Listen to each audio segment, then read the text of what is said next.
Good morning all of you. Good morning. Today we will discuss about friction, घर्षण। तो नाम सुने हो घर्षण का इसके पहले कभी?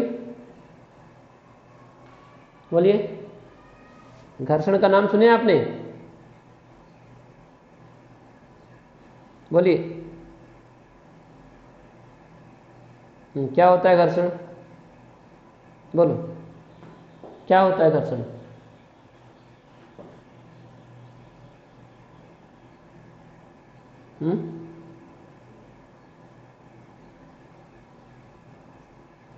देखो, जब एक वस्तु को दूसरे वस्तु के ऊपर या एक पिंड को, मैं पिंड शब्द का उपयोग करूंगा, पिंड का मतलब वस्तु है ना? पिंड का मतलब क्या है यहाँ पर? वस्तु। तो जब एक पिंड को दूसरे पिंड के ऊपर फिसलाया जाता है या फिसलाने का प्रयास किया जाता है, जरूरी नहीं है कि बल लगाने के बाद वो फिसले ही, ठीक? तो जब एक पिंड को क्या करते हैं, ये पहला पिंड हो गया, उसके ऊपर हम दूसरा पिंड रखते हैं और दूसरे पिंड को क्या करते हैं, फिसलाते हैं या फिसलाने का क्या करते हैं, प्रयास करते हैं। फिसलाते हैं या फिसलाने का क्या करते हैं, प्रयास करते हैं। तब दोनों पिंडों के संपर्क तलों के मध्य, दोनों पिंडों के संपर्क तलों के मध्य का मतलब ये हुआ कि ये पहला पिंड है, इसका संपर्क तल ये हो गया, ये दूसरा पिंड है, इसका संपर्क तल ये हो गया।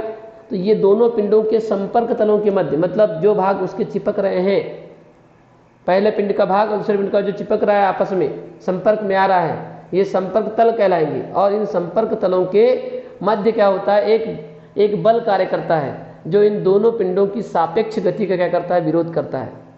ठीक है, पहला पिंड दूसरे पिंड की गति का विरोध करेगा, दूसरा पिंड पहले पिंड की गति क्या करेगा, विरोध करेगा। और ये जो गति विरोधी बल लग रहा है दोनों पिंडों के मध्य, वो क्या कहलाएगा, घर्षण कहलाएगा। ठीक है, जैसे आप लोगों ने देखा होगा कि जब आप क्या करते हैं, गेंद को लुढ़काते हैं तो गेंद क्या होती है, कुछ दूरी तक जाती है और उसके बाद में क्या हो जाती है, वो रुक जाती है। वो क्यों रुकी? वो घर्षण की वजह से रुकी। क्यों? क्योंकि उस गेंद के संपर्क तल और जो आपका जो फर्श था, है ना, उसके तल के बीच में क्या लगा, एक घर्षण बल कार्य किया। और वो घर्षण बल क्या था, वो घर्षण बल कम और ज़्यादा कब होता है, ये अगर मान चलो आपका जो फर्श है वो बिल्कुल चिकना है, बहुत चिकना है, तो क्या होगा, वो जो गेंद आपने लुढ़काया था, वो गेंद ज़्यादा दूरी तय करने के बाद में क्या होता है, रुकता है। जबकि अगर मान चलो आप खुरदरे पृष्ठ पर क्या करते हैं, गेंद को लुढ़काते हैं, तो वो ज़्यादा दूरी तक चलता नहीं है, जल्दी ही क्या हो जाता है, रुक जाता है। तो ये जो प्रक्रिया हमने किया है, जो हमने एक प्रयोग किया, उसमें क्या देखा आपने कि गेंद को अगर आपने एक बार गति करा दिया था, तो नियम ये बोलता है, गति का प्रथम नियम कि यदि कोई वस्तु गति कर रही तो गति ही करती रहेगी। लेकिन यहाँ रुकी है वस्तु, और क्यों रुकी है, वो घर्षण के कारण रुकी है। मतलब जमीन ने क्या किया, उस गेंद की गति का क्या किया, विरोध किया। और जो गति विरोधी बल है दोनों पिंडों के मध्य लगने वाला, उसको क्या कहते हैं, हम घर्षण कहते हैं। जितना ज़्यादा चिकना होगा वो उतना ज़्यादा क्या करेगा, गति करेगा। लेकिन ब्रह्मांड में कोई ऐसी वस्तु पूर्णतः चिकनी है ही नहीं, है ना। कोई ये दावा नहीं कर सकता कि ये बिल्कुल चिकनी है, पूर्णतः चिकनी है। ऐसा ब्रह्मांड में कोई वस्तु या कोई पदार्थ ऐसा बना नहीं जो पूर्णतः चिकना होगा। कुछ ना कुछ तो घर्षण है, कुछ ना कुछ तो खुरदुरा रहेगा ही रहेगा वो। ठीक है, तो यहाँ पर हम जो घर्षण पढ़ रहे हैं उसका मतलब क्या है कि जब परिभाषा हम देख लेते हैं घर्षण की, कि एक पहला पिंड है, इसके ऊपर आपने दूसरा पिंड रखा और इस दूसरे पिंड को क्या किया, इसके ऊपर फिसलाया या फिसलाने का क्या किया, प्रयास किया। ये प्रयास किया लेकिन फिसला नहीं है, दोनों ही कंडीशन में घर्षण होगा। फिसल गया या फिसलाने का प्रयास किया और फिसला नहीं है, तो लेकिन फिर भी आपने फिसलाने के लिए बल लगाया है। ये अलग बात है कि आपके बल के प्रभाव के कारण जो दूसरा पिंड था वो फिसला नहीं है, आपने बल जरूर लगाया है।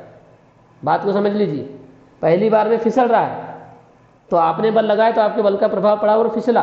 दूसरी बार में आपने बल जरूर लगाया है लेकिन वो फिसला नहीं है। तब भी दोनों ही कंडीशन में दोनों पिंडों के संपर्क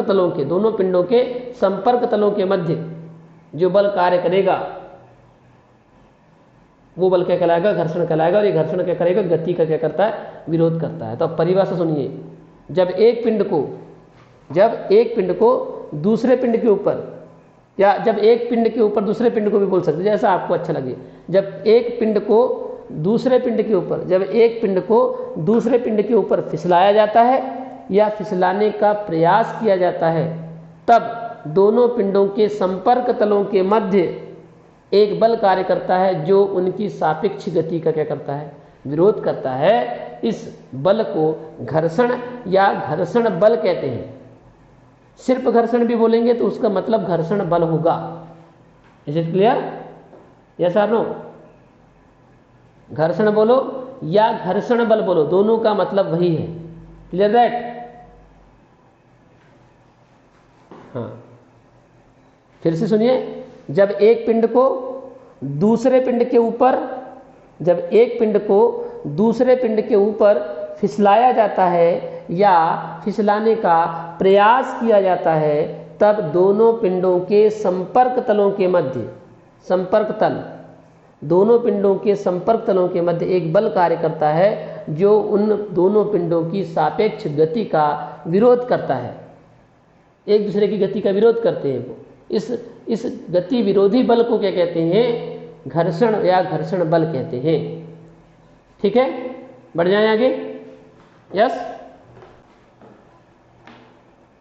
बोलिए, बढ़ जाऊं?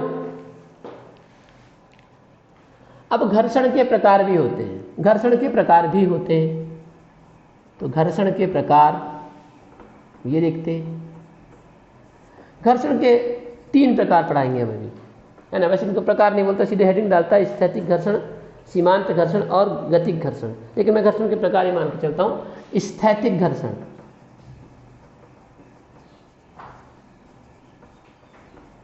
ये क्या होता है? इसको पढ़ते हैं स्टैटिक फ्रिक्शन। दूसरा हम पढ़ेंगे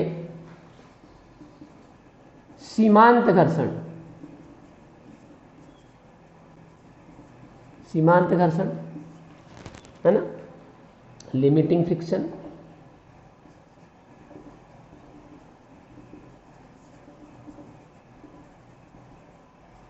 एंड थर्ड होगा आपका गतिक घर्षण, काइनेटिक फ्रिक्शन।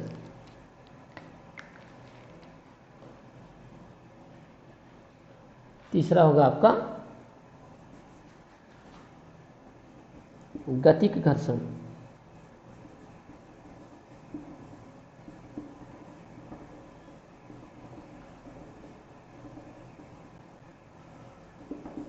ठीक, एक एक करके समझते हैं।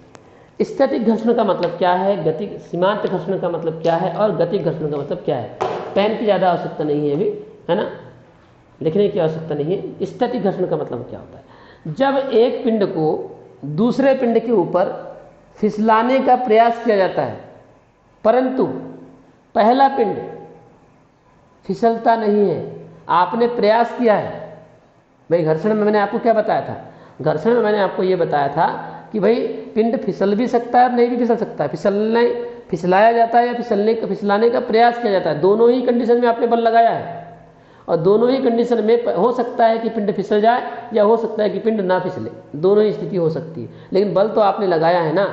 तो आपने बल लगा दिया, आपने पहले पिंड को दूसरे पिंड के ऊपर रखा और आपने बल लगा दिया, और बल लगाने के बाद भी वो पहला वाला पिंड जो है वो फिसल नहीं रहा है, स्थिर ही है। इस लाइन का मतलब समझ रहे हो कैसा है? स्थैतिक का मतलब कैसा है? स्थिर है वो। बल आपने लगाया है, फिसलाने के लिए लगाया है, लेकिन वो फिसला नहीं है।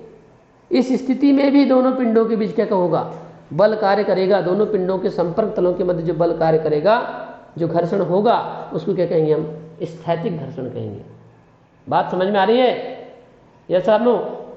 यानी कि जब एक पिंड को दूसरे पिंड के ऊपर फिसलाने का प्रयास किया जाता है, परंतु पहला पिंड फिसलता नहीं है, स्थिर रहता है, तब दोनों पिंडों के संपर्क तलों के मध्य कार्य करने वाले घर्षण को क्या कहते हैं? स्थैतिक घर्षण कहते हैं।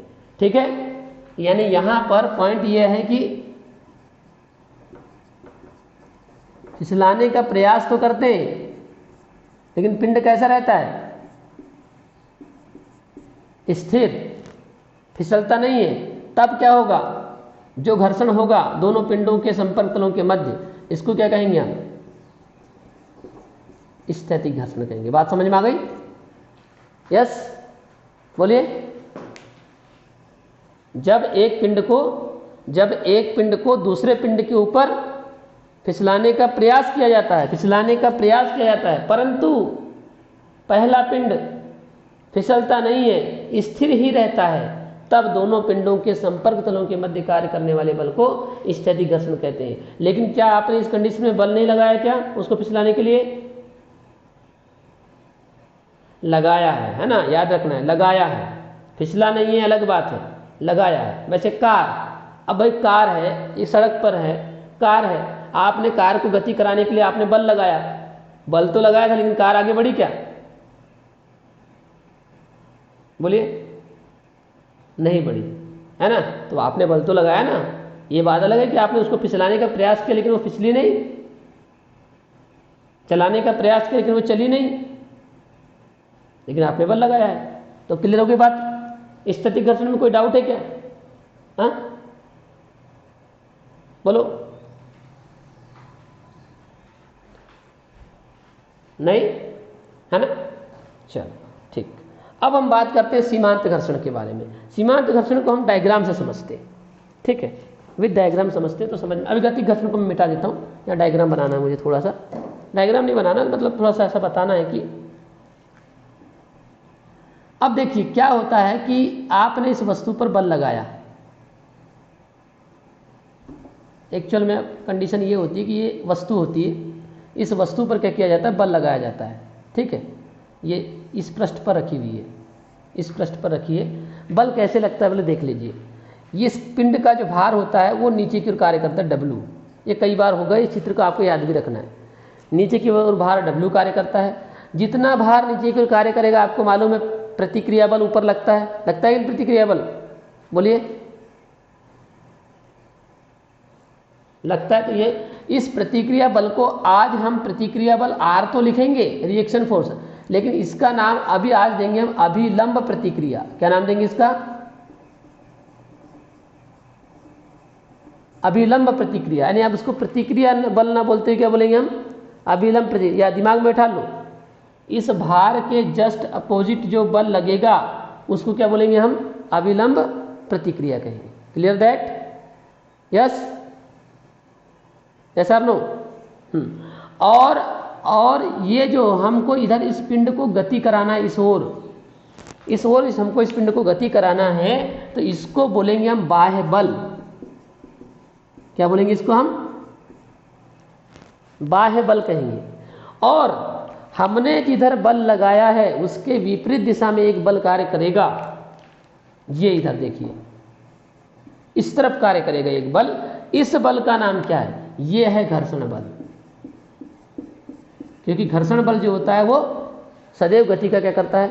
विरोध करता है। तो हम उसको वस्तु को गति कराना चाहते हैं सामने की ओर, और घर्षण बल किधर लगेगा?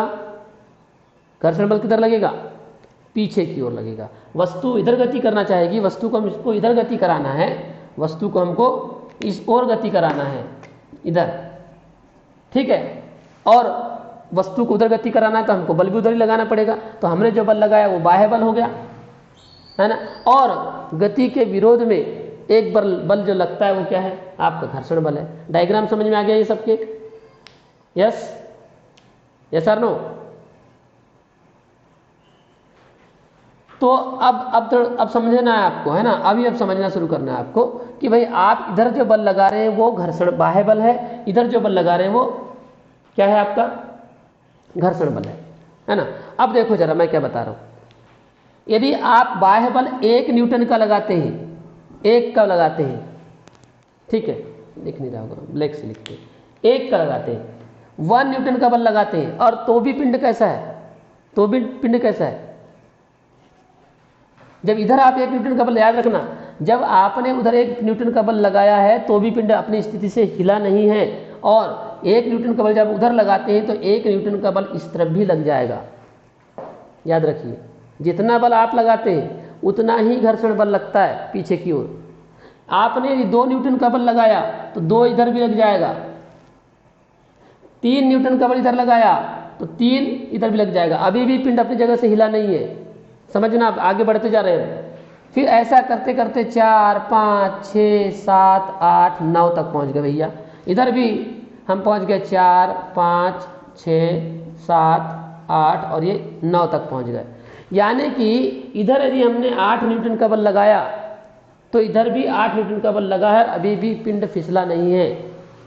बात समझ में आ रही है? ठीक, फिसला नहीं है अभी भी। अब मैं यहां पर इधर 10 न्यूटन का बल लगाता हूं, मान के चलिए इस ओर 10 न्यूटन का बल लगा दिया मैंने फिसलाने के लिए, तो 10 न्यूटन का बल किधर लगेगा? किधर लगेगा? इस ओर भी लगेगा। यस यस और नो? ठीक।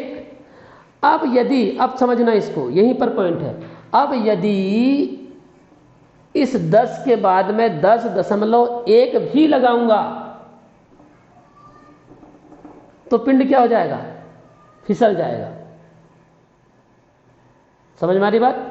10.1 न्यूटन का बल भी लगाया मैंने 10 के बाद में, अभी 10 न्यूटन का बल लगाने पर फिसला नहीं है, लेकिन वो फिसलने को क्या हो चुका है? तैयार हो चुका है, बस फिसलने ही वाला है।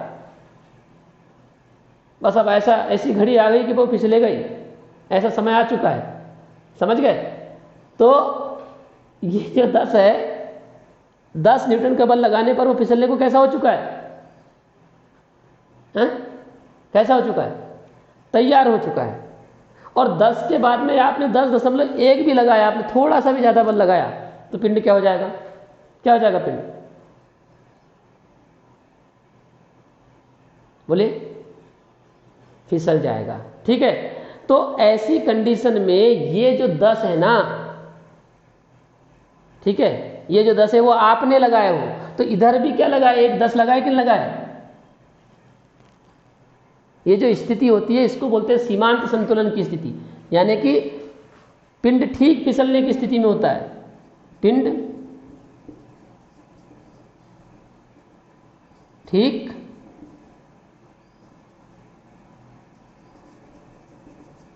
फिसलने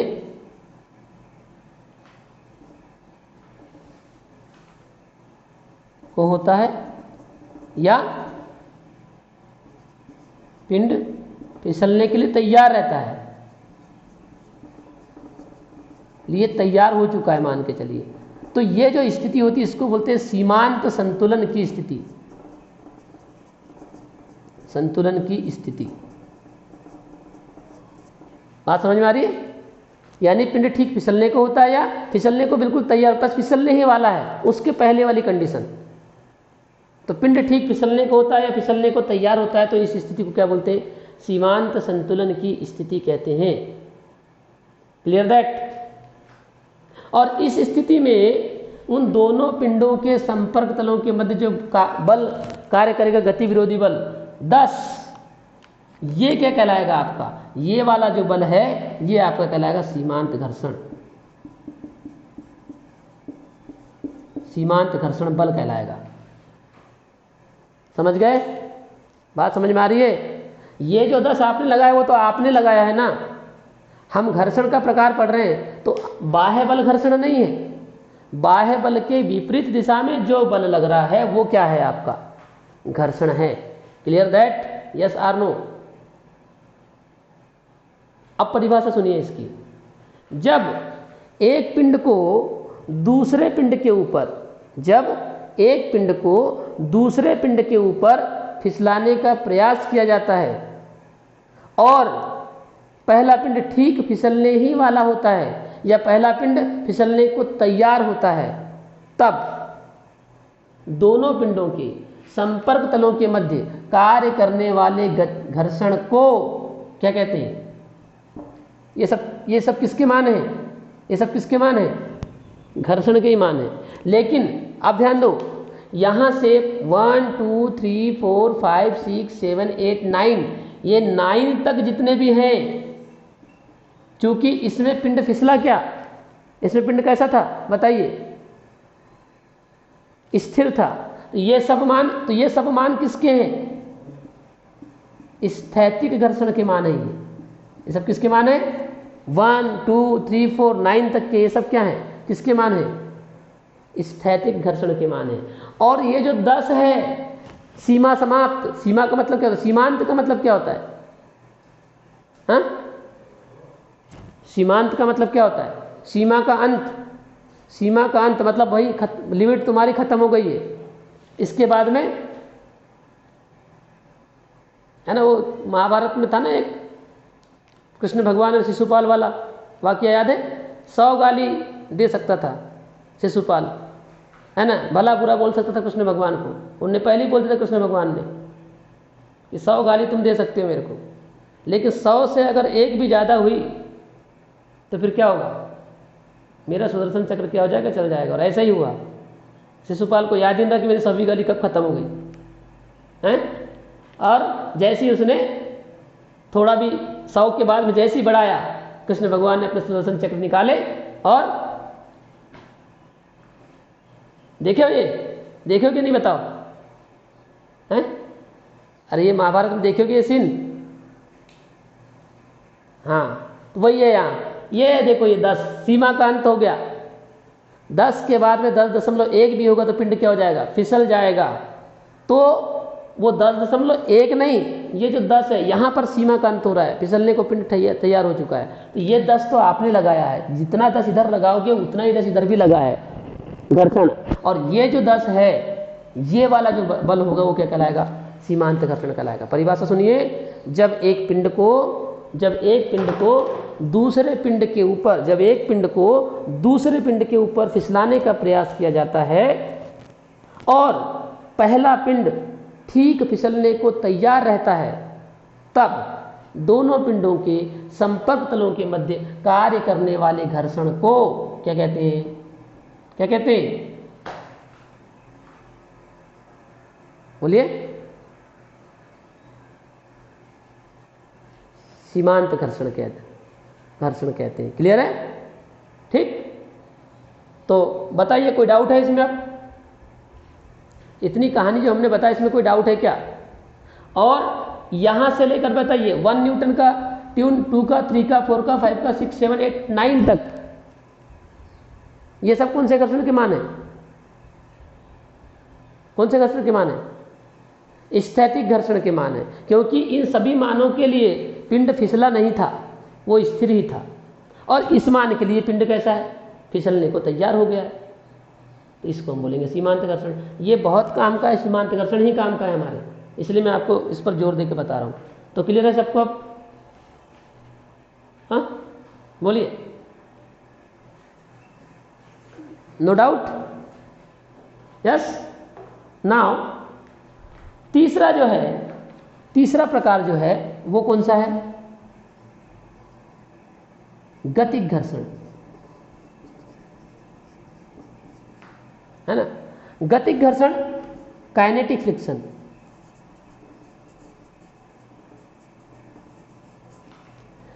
गतिक घर्षण में क्या होगा, अब पिंड फिसलने लगेगा, बहुत आसान भाई। रोड पर कार चलने लगी, साइकिल चलने लगी, गेंद आपने लुढ़का दिया, गेंद चल रहा है फर्श पर, गति कर रहा है, तो क्या होगा, इसमें पहले पिंड को दूसरे पिंड पर क्या करते हैं, जब आप फिसलाने का प्रयास करते हैं और पिंड क्या होने लगता है, फिसलने लगता है, गति करने लगता है। ठीक है, तो पिंड क्या करने लगे, गति करने लगे। तो जो दोनों पिंडों के संपर्क तलों के मध्य घर्षण कार्य करेगा, उस घर्षण को क्या कहेंगे हम, गतिक घर्षण कहेंगे। ठीक, हाँ अब देखो इसमें और पेच फंसेगा। ये तो सिर्फ ठीक है कि जब एक पिंड को दूसरे पिंड के ऊपर फिसलाने का प्रयास किया जाता है और पहला पिंड फिसलने लगता है या गति करने लगता है, तब दोनों पिंडों के संपर्क तलों के मध्य कार्य करने वाले घर्षण को क्या कहते हैं, गतिक घर्षण कहते हैं। बात समझ में आ गई? एक बार फिर से देखो, स्थैतिक घर्षण, जब एक पिंड को दूसरे पिंड के ऊपर फिसलाने का प्रयास किया जाता है परंतु पहला पिंड स्थिर रहता है, तब दोनों पिंडों के संपर्क तलों के मध्य कार्य करने वाले घर्षण को स्थैतिक घर्षण कहते हैं। इसमें जब एक पिंड को दूसरे पिंड के ऊपर फिसलाने का प्रयास किया जाता है परंतु पहला पिंड ठीक फिसलने को तैयार होता है, तो दोनों पिंडों के मध्य लगने वाले घर्षण को, दोनों पिंडों के संपर्क तलों के मध्य कार्य करने वाले घर्षण को सीमांत घर्षण कहते हैं। तीसरा है जब एक पिंड को दूसरे पिंड के ऊपर फिसलाया जाता है और पिंड गति करने लगता है, फिसलने लगता है, तब दोनों पिंडों के संपर्क तलों के मध्य कार्य करने वाले घर्षण को गति घर्षण कहते हैं। अब थोड़ा सा यहाँ पर समझिए, अगर मैं यहाँ पर, अब मैं तो बाह्य बल 10, 15, 20, 25, 30 जितना लगाने लगा दूंगा। मुझे बताइए यहाँ तो 10.1 लगाया था तो पिंड तो फिसलने लगा था। अब मैं बताइए मैं 11 न्यूटन का बल लगाऊंगा, 12 का लगाऊंगा, 13 का लगाऊंगा, 15 का लगाऊंगा, जितना भी लगाऊंगा, 50 का लगा दिया मैंने, ठीक है, 50 न्यूटन का भी बल लगा दिया, तो मुझे बताइए घर्षण कितना होगा? बढ़ाते जा रहा हूं मैं बाह्य बल, घर्षण कितना होगा इधर? बोलिए। 50 न्यूटन का बल मैंने उधर लगाया, अब इधर कितना होगा घर्षण?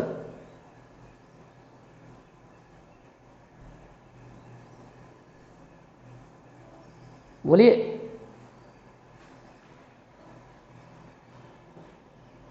बात समझ में आ रही है क्या बोल रहा हूं मैं? 10 न्यूटन के लगाने के बाद मैंने 11, 12, 13, 14 करते करते 50 कर दिया, बताइए क्या होगा? इस तरफ बल कितना होगा? 50 लगाया तो इधर 50 लगाया, इधर कितना होगा? हाँ 50।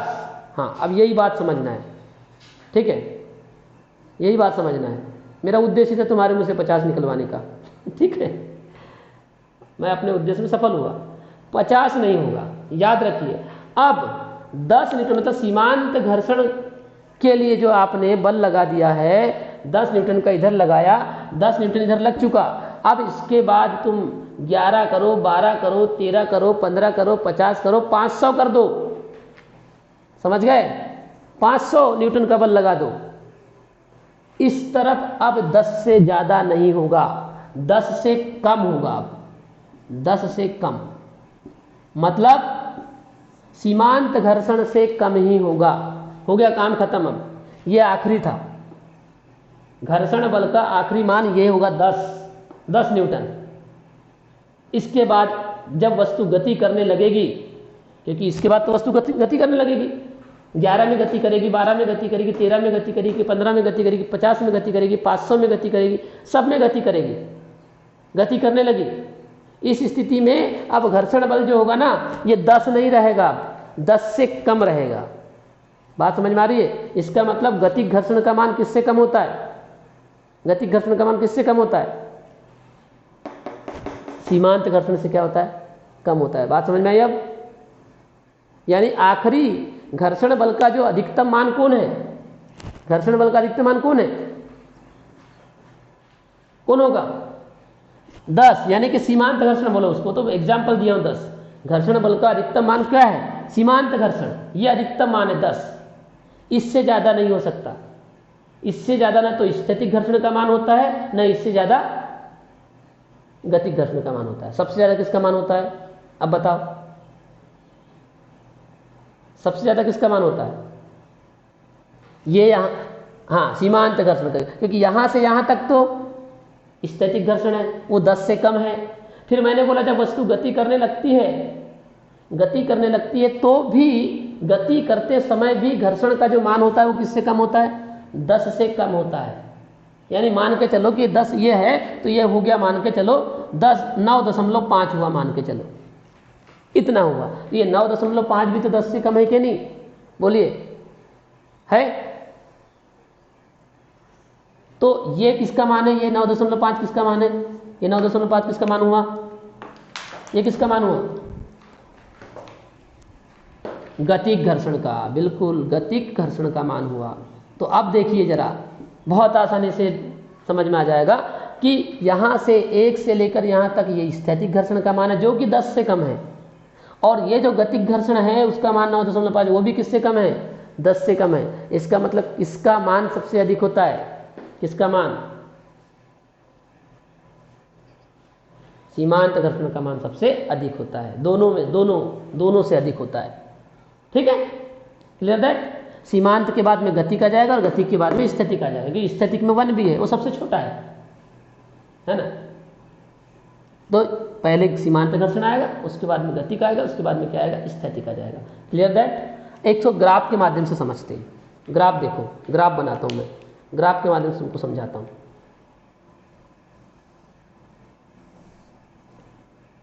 आज पूरा जो दिन है वो घर्षण के नाम कर देते हैं हम, लेक्चर। देखिए इस तरफ मैं लिखता हूं बाह्य बल। ये क्या है भैया, ये है बाह्य बल। इधर मैं बाह्य बल लगा रहा हूं, बाह्य बल, ठीक। और इधर ये जो बल है, ये जो दिशा है, मतलब अक्ष है, ये जो बता रही है वो बताती है आपकी घर्षण बल को बताती है। मान के चलिए, किसको बताती है,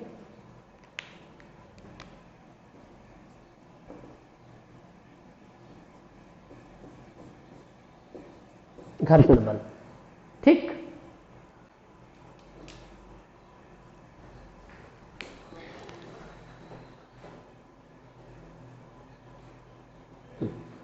ये घर्षण बल को बताती है ना। अब देखिए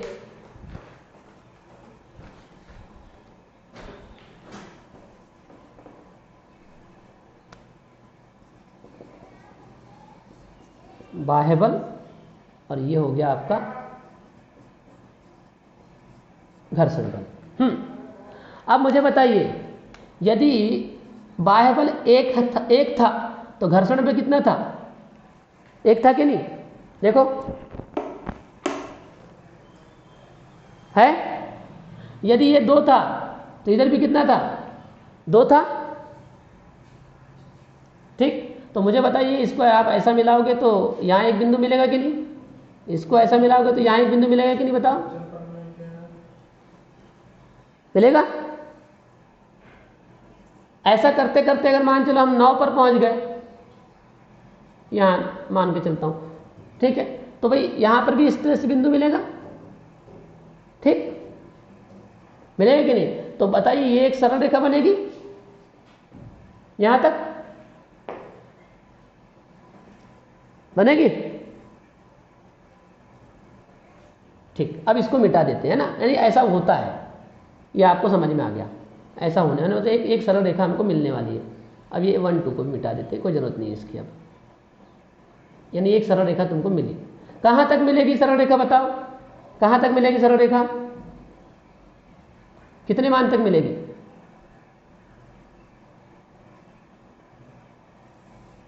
ये सरल रेखा कितने मान तक मिलेगी, बोलो।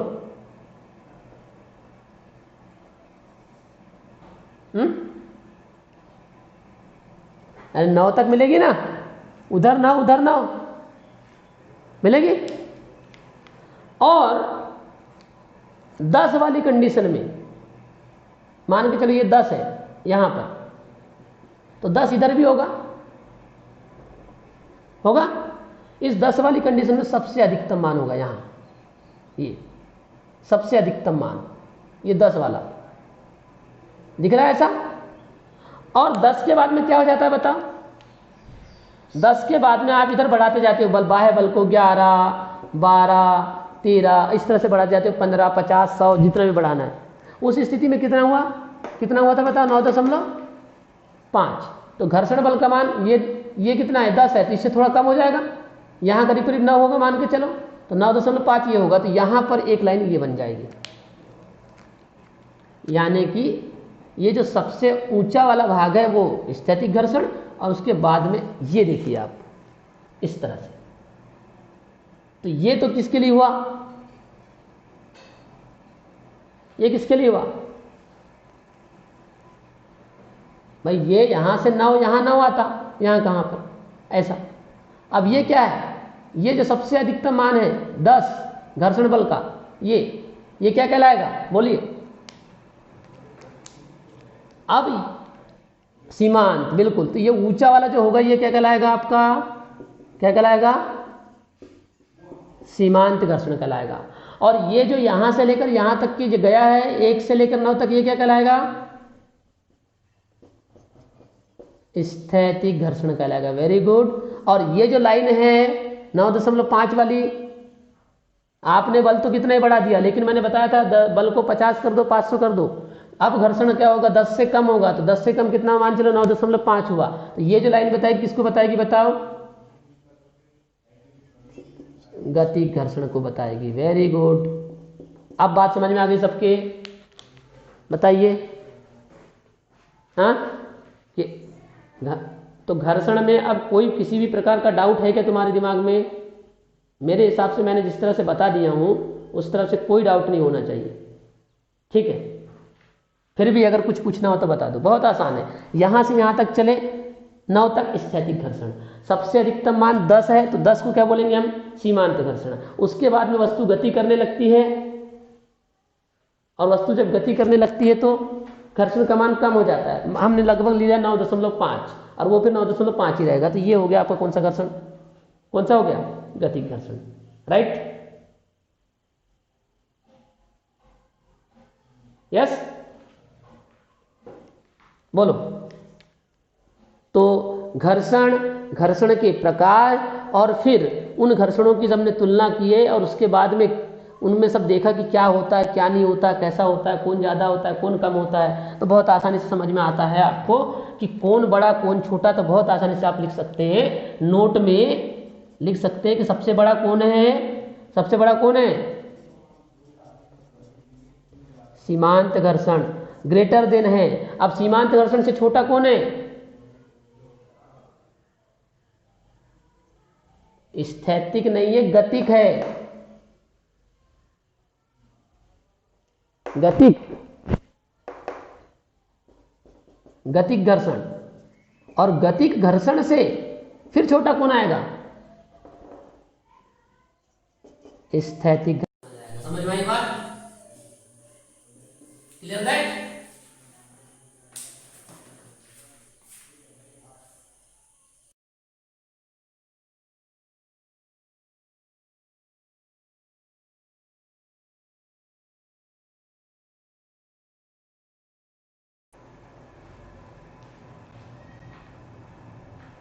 हेलो,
कि मैंने बताया, यह जो मैंने डायग्राम दिया उसमें तो बता दिया सीमांत घर्षण बड़ा है किससे, गतिक से, और गतिक से फिर सॉरी हाँ, और फिर गतिक बड़ा है किससे, स्थैतिक से। लेकिन थोड़ा सा ध्यान देने वाली बात यहाँ पर यह है कि ये जो स्थैतिक घर्षण है भाई, ये जो सीमांत घर्षण है, ये सीमांत घर्षण भी तो किसका प्रकार है बताइए, सीमांत घर्षण किसका प्रकार है बताइए। अब इसको मिटा देते हैं यहाँ पर, इसका काम नहीं है।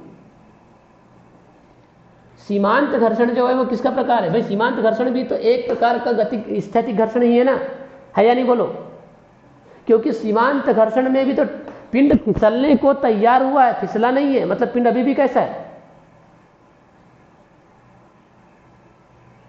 बोलिए, पिंड अभी भी कैसा है? स्थिर ही है। तो भाई वो स्थिर है तो बताइए वो स्थैतिक घर्षण कहलाएगा कि नहीं कहलाएगा? मतलब सीमांत घर्षण एक प्रकार का क्या है? सीमांत घर्षण एक प्रकार का क्या है? स्थैतिक घर्षण ही है। समझ में आ रही बात? क्योंकि उसमें भी पिंड फिसलता नहीं है, फिसलने को तैयार जरूर हुआ है लेकिन फिसला नहीं है। पिंड कैसा है? स्थिर है। ठीक है, इसलिए आप ऐसा ही लिखिए, सीमांत घर्षण ग्रेटर देन गतिक घर्षण। मतलब सीमांत घर्षण का मान किससे अधिक होता है? गतिक घर्षण के मान से अधिक होता है। और सीमांत घर्षण जो है वो एक प्रकार का स्थैतिक घर्षण ही है। Clear that? यस और नो? ठीक, ये आपको थोड़ा सा ध्यान रखना है। तो इस तरह से आप ऐसा ही पॉइंट लिखेंगे, सीमांत घर्षण ग्रेटर देन गतिक घर्षण, है ना। हाँ, अगर सीमांत घर्षण और स्थैतिक घर्षण में अगर आता है तो फिर सीमांत घर्षण बड़ा हो जाएगा। ठीक है, और गतिक घर्षण और स्थैतिक घर्षण में आता है तो फिर उस स्थिति में चूंकि ये सीमांत घर्षण स्थैतिक घर्षण का प्रकार है इसलिए आप उसको बड़ा ही मानेंगे, सीमांत घर्षण को। तो ये हो गया आपका। अब मैं थोड़ा सा बताता हूँ आपको घर्षण क्यों होता है, आखिर क्या कारण है घर्षण होने का, इस पर चर्चा करते हैं।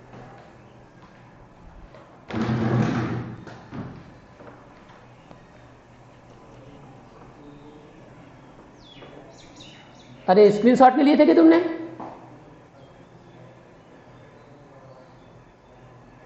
अरे सब गड़बड़ हो गया। अब 1 मिनट,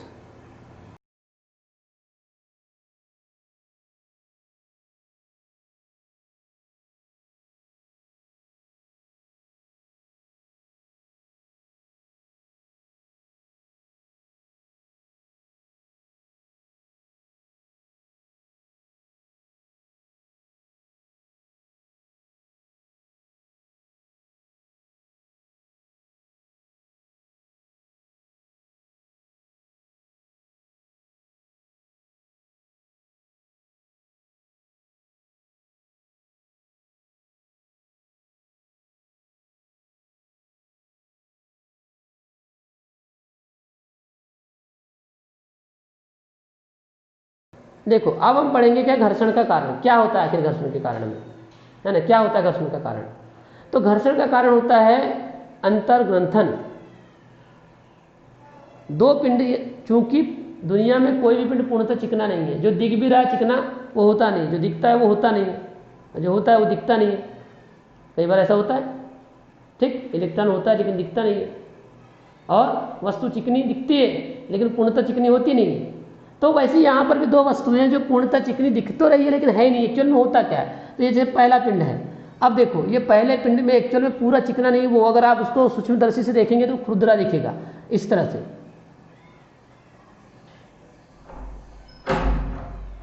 ऐसा इस तरह से दिखेगा, ठीक है। और